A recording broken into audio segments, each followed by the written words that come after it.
Chapter 30. The Queen's class is organized.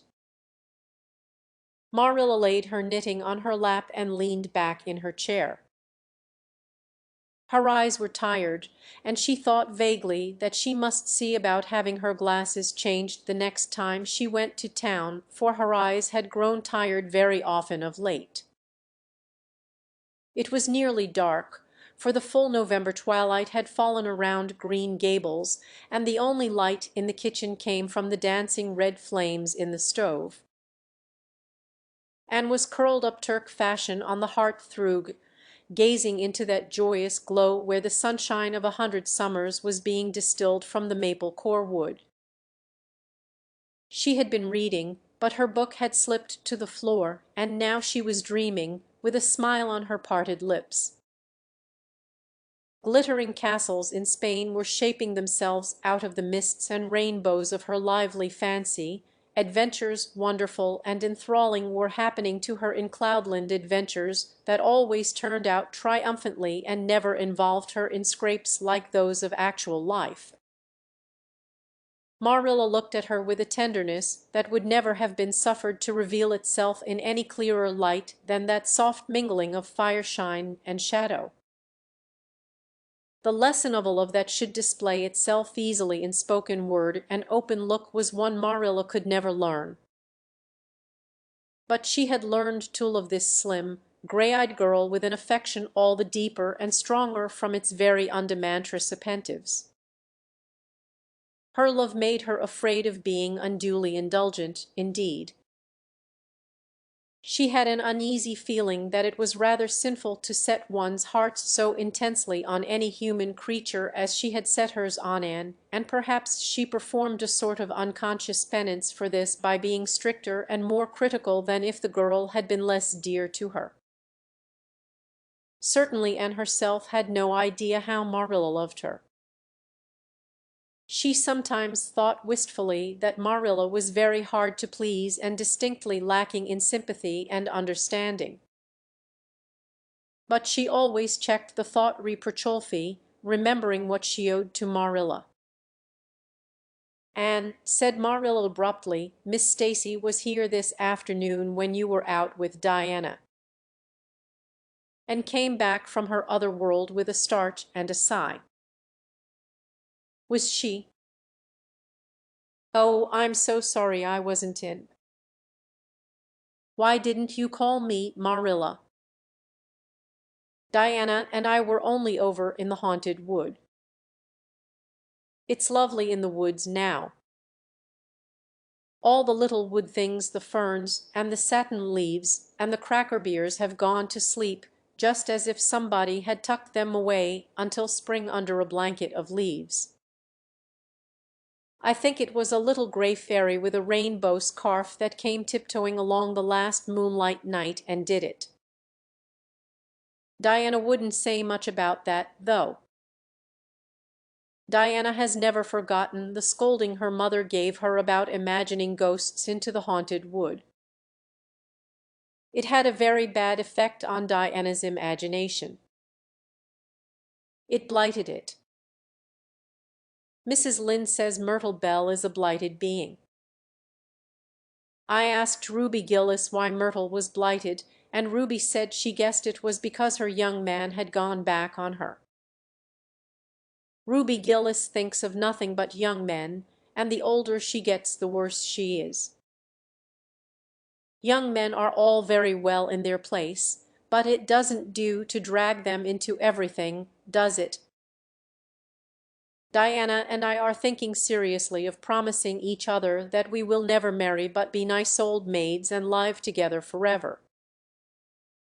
Diana hasn't quite made up her mind, though, because she thinks perhaps it would be nobler to marry some wild, dashing, wicked young man and reform him. Diana and I talk a great deal about serious subjects now, you know. We feel that we are so much older than we used to be that it isn't becoming to talk of childish matters. It's such a solemn thing to be almost 14, Marilla.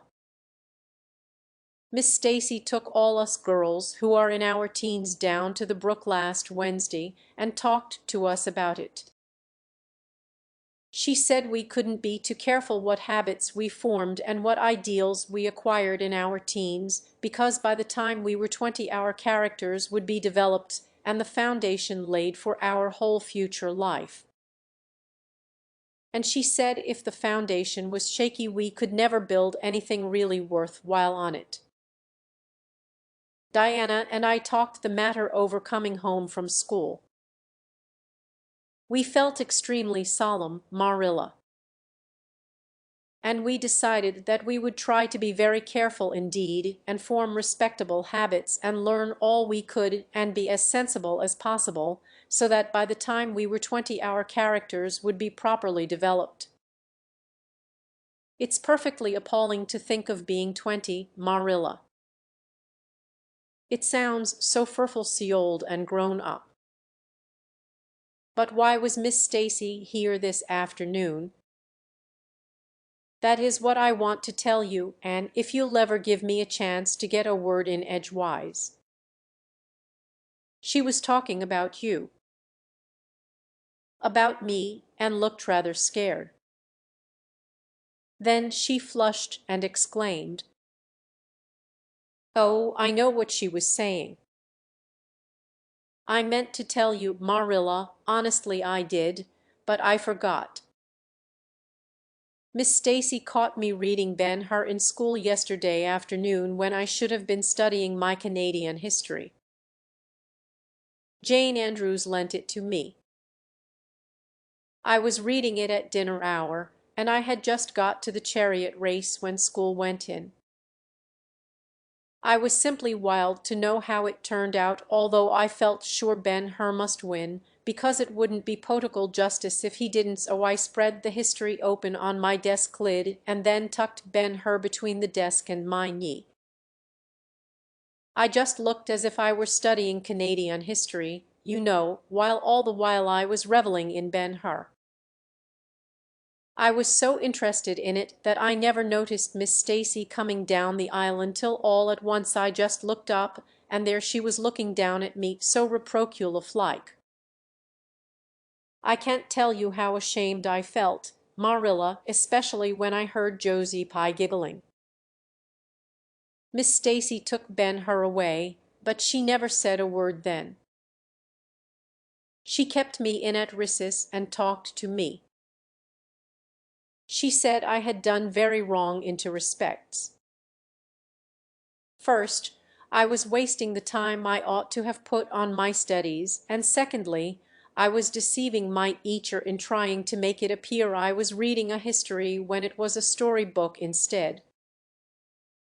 I had never realized until that moment, Marilla, that what I was doing was deceitful. I was shocked. I cried bitterly and asked Miss Stacy to forgive me, and I'd never do such a thing again, and I offered to do penance by never so much as looking at Ben-Hur for a whole week, not even to see how the chariot race turned out.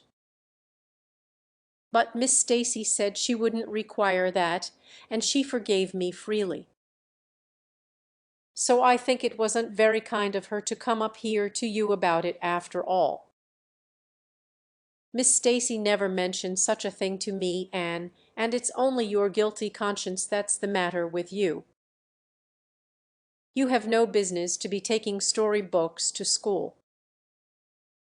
You read too many novels anyhow. When I was a girl I wasn't so much as allowed to look at a novel. Oh, how can you call Ben-Hur a novel when it's really such a religious book? Protested Anne. Of course it's a little too exciting to be proper reading for Sunday, and I only read it on weekdays. And I never read any book now unless either Miss Stacy or Mrs. Allen thinks it is a proper book for a girl 13 3/4 to read. Miss Stacy made me promise that. She found me reading a book one day called The Lurid Mystery of the Haunted Hall. It was one Ruby Gillis had lent me, and, oh, Marilla, it was so fascinating and creepy. It just curdled the blood in my veins. But Miss Stacy said it was a very silly, unwholesome-ish book, and she asked me not to read any more of it or any like it.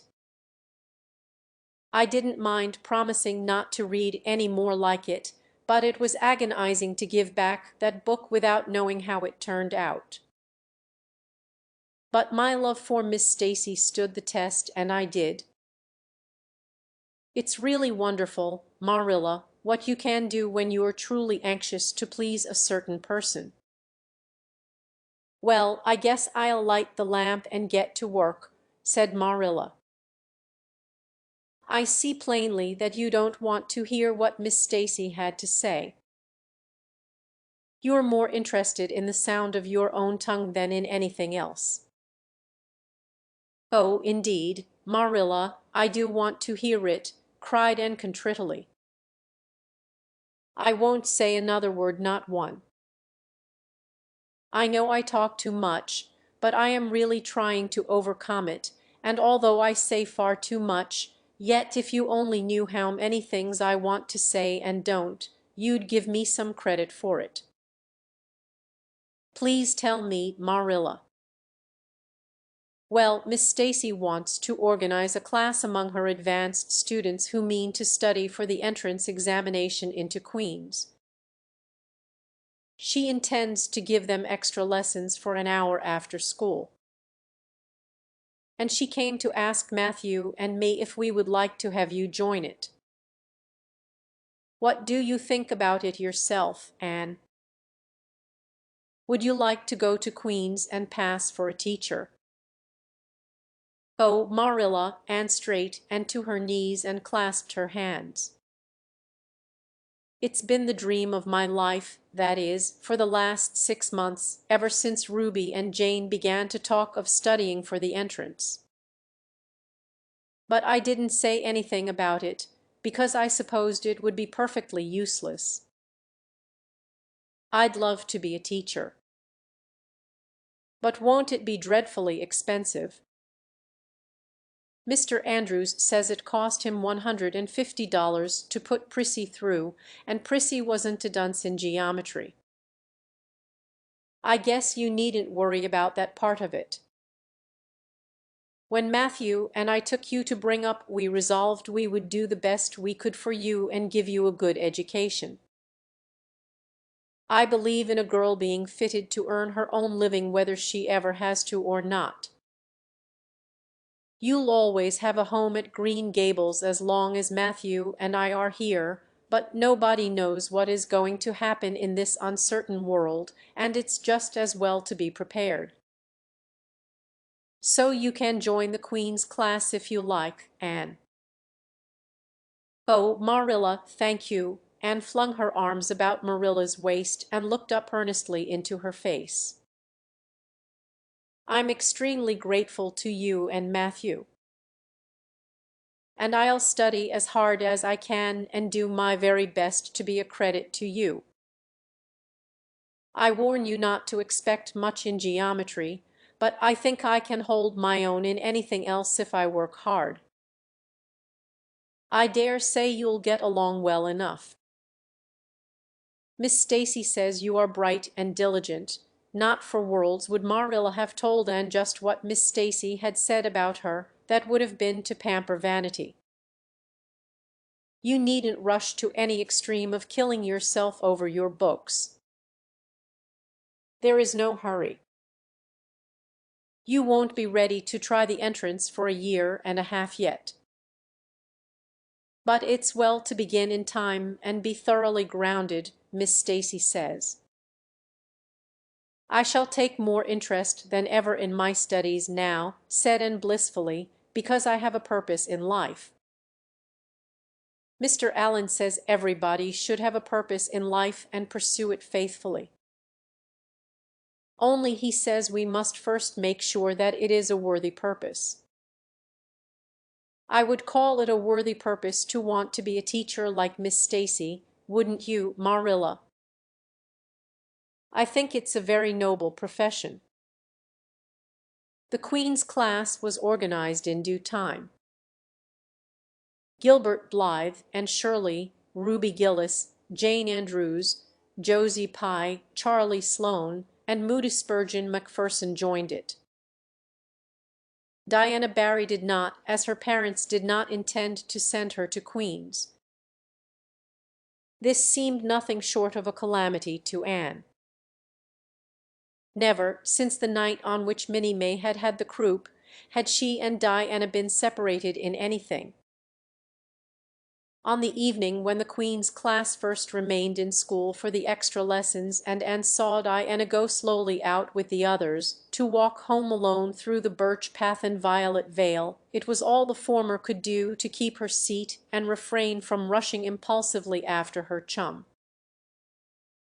A lump came into her throat, and she hastily retired behind the pages of her uplifted Latin grammar to hide the tears in her eyes. Not for worlds would Anne have had Gilbert Blythe or Josie Pye see those tears. But, oh, Marilla, I really felt that I had tasted the bitterness of death, as Mr. Allen said in his sermon last Sunday, when I saw Diana go out alone, she said mournfully that night. I thought how splendid it would have been if Diana had only been going to study for the entrance sesto. But we can't have things perfect in this imperfect world, as Mrs. Lynde says. Mrs. Lynde isn't exactly a comforting person sometimes, but there's no doubt she says a great many very true things. And I think the Queen's class is going to be extremely interesting. Jane and Ruby are just going to study to be teachers. That is the height of their ambition.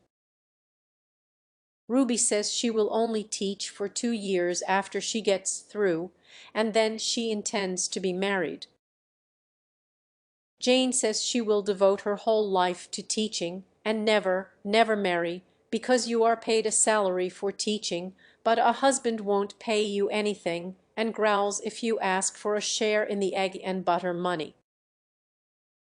I expect Jane speaks from mournful experience, for Mrs. Lynde says that her father is a perfect old crank and meaner than second skimmings. Josie Pye says she is just going to college for education's sake, because she won't have to earn her own living. She says of course it is different with orphans who are living on charity, they have to hustle. Moody Spurgeon is going to be a minister. Mrs. Lynde says he couldn't be anything else with a name like that to live up to. I hope it isn't wicked of me, Marilla, but really the thought of Moody Spurgeon being a minister makes me laugh.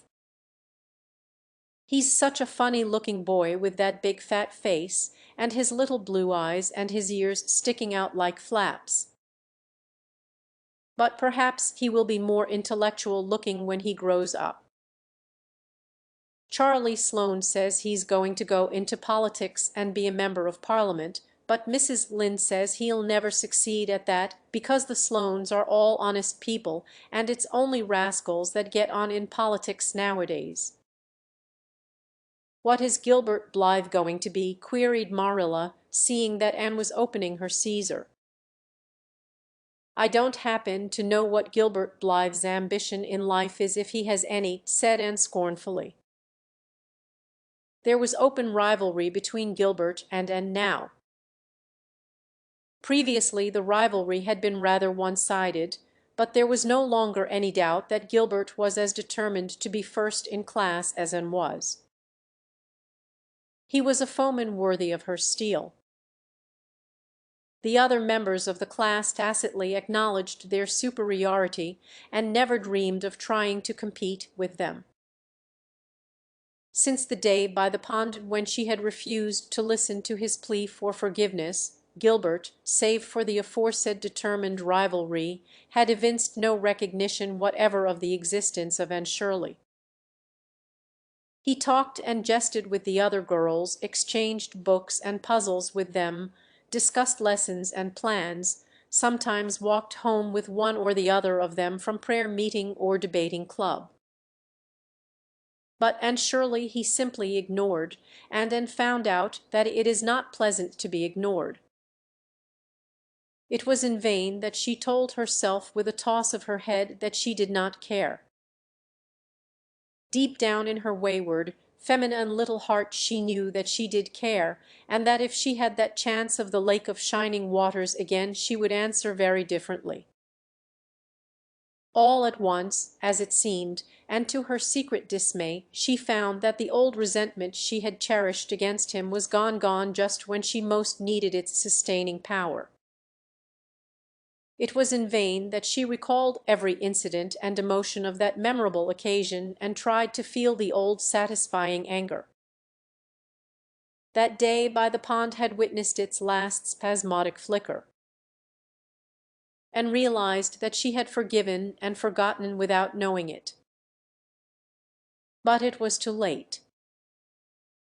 And at least neither Gilbert nor anybody else, not even Diana, should ever suspect how sorry she was and how much she wished she hadn't been so proud and horrid. She determined to shroud her feelings in deepest oblivion, and it may be stated here and now that she did it so successfully that Gilbert, who possibly was not quite so indifferent as he seemed, could not console himself with any belief that and felt his retaliatory scorn. The only poor comfort he had was that she snubbed Charlie Sloane, unmercifully, continually, and undeservedly. Otherwise the winter passed away in a round of pleasant duties and studies. And the days slipped by like golden beads on the necklace of the year. She was happy, eager, interested. There were lessons to be learned and honor to be won, delightful books to read, new pieces to be practiced for the Sunday school choir, pleasant Saturday afternoons at the manse with Mrs. Allen, and then, almost before Anne realized it, spring had come again to Green Gables and all the world was abloom once more. Studies palled just a wee bit then. The Queen's class, left behind in school while the others scattered to green lanes and leafy woodcuts and meadow byways, looked wistfully out of the windows and discovered that Latin verbs and French exercises had somehow lost the tang and zest they had possessed in the crisp winter months. Even Anne and Gilbert lagged and grew indifferent. Teacher and taught were alike glad when the term was ended and the glad vacation days stretched rosily before them. "But you've done good work this past year," Miss Stacy told them on the last evening, "and you deserve a good, jolly vacation. Have the best time you can in the out-of-door world and lay in a good stock of health and vitality and ambition to carry you through next year. It will be the tug of war, you know, the last year before the entrance." "Are you going to be back next year, Miss Stacy?" asked Josie Pye. Josie Pye never scrupled to ask questions. In this instance the rest of the class felt grateful to her. None of them would have dared to ask it of Miss Stacy, but all wanted to, for there had been alarming rumors running at large through the school for some time that Miss Stacy was not coming back the next year, that she had been offered a position in the grade school of her own home district and meant to accept. The Queen's class listened in breathless suspense for her answer. "Yes, I think I will," said Miss Stacy. "I thought of taking another school, but I have decided to come back to Avonlea. To tell the truth, I've grown so interested in my pupils here that I found I couldn't leave them. So I'll stay and see you through." "Hurrah!" said Moody Spurgeon. Moody Spurgeon had never been so carried away by his feelings before, and he blushed uncomfortably every time he thought about it for a week. "Oh, I'm so glad," said Anne with shining eyes. "Dear Stacy, it would be perfectly dreadful if you didn't come back." I don't believe I could have the heart to go on with my studies at all if another teacher came here." When Anne got home that night she stacked all her textbooks away in an old trunk in the attic, locked it, and threw the key into the blanket box. "I'm not even going to look at a schoolbook in vacation," she told Marilla. "I've studied as hard all the term as I possibly could, and I've pored over that geometry until I know every proposition in the first book off by heart, even when the letters are changed. I just feel tired of everything sensible, and I'm going to let my imagination run riot for the summer." "Oh, you needn't be alarmed, Marilla. I'll only let it run riot within reasonable limits. But I want to have a real good jolly time this summer, for maybe it's the last summer I'll be a little girl. Mrs. Lynde says that if I keep stretching out next year as I've done this I'll have to put on longer skirts. She says I'm all running to legs and eyes. And when I put on longer skirts I shall feel that I have to live up to them and be very dignified. It won't even do to believe in fairies then, I'm afraid, so I'm going to believe in them with all my whole heart this summer. I think we are going to have a very gay vacation. Ruby Gillis is going to have a birthday party soon, and there's the Sunday school picnic and the missionary concert next month. And Mr. Barry says that some evening he'll take Diana and me over to the White Sands Hotel and have dinner there. They have dinner there in the evening, you know. Jane Andrews was over once last summer, and she says it was a dazzling sight to see the electric lights and the flowers and all the lady guests in such beautiful dresses. Jane says it was her first glimpse into high life, and she'll never forget it to her dying day. Mrs. Lynde came up the next afternoon to find out why Marilla had not been at the aid meeting on Thursday. When Marilla was not at aid meeting people knew there was something wrong at Green Gables. "Matthew had a bad spell with his heart Thursday," Marilla explained, "and I didn't feel like leaving him. Oh, yes, he's all right again now, but he takes them spells oftener than he used to, and I'm anxious about him. The doctor says he must be careful to avoid excitement. That's easy enough, for Matthew doesn't go about looking for excitement by any means and never did, but he's not to do any very heavy work either, and you might as well tell Matthew not to breathe as not to work. Come and lay off your things, Rachel. You'll stay to tea. Well, seeing you're so pressing, perhaps I might as well stay, said Mrs. Rachel, who had not the slightest intention of doing anything else. Mrs. Rachel and Marilla sat comfortably in the parlor while Anne got the tea and made hot biscuits that were light and white enough to defy even Mrs. Rachel's criticism. "I must say Anne has turned out a real smart girl," admitted Mrs. Rachel, as Marilla accompanied her to the end of the lane at sunset. "She must be a great help to you." "She is," said Marilla, "and she's real steady and reliable now. I used to be afraid she'd never get over her featherbrained ways, but she has, and I wouldn't be afraid to trust her in anything now. I never would have thought she'd have turned out so well that first day I was here 3 years ago," said Mrs. Rachel. "Lawful heart, shall I ever forget that tantrum of hers? When I went home that night I says to Thomas, says I, mark my words, Thomas, Marilla Cuthbert lell live to rue the step she's took, but I was mistaken and I'm real glad of it. I ain't one of those kind of people, Marilla, as can never be brought to own up that they've made a mistake. No, that never was my way, thank goodness. I did make a mistake in judging Anne, But it weren't no wonder, for an odder, unexpecteder which of a child there never was in this world, that's what. There was no ciphering her out by the rules that worked with other children. It's nothing short of wonderful how she's improved these 3 years, but especially in looks. She's a real pretty girl got to be, though I can't say I'm overly partial to that pale, big-eyed style myself.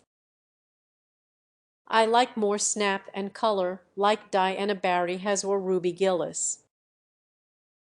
Ruby Gillis's looks are real showy. But somehow I don't know how it is, but when Anne and them are together, though she ain't half as handsome, she makes them look kind of common and overdone, something like them white June lilies she calls narcissus alongside of the big, red peonies, that's what.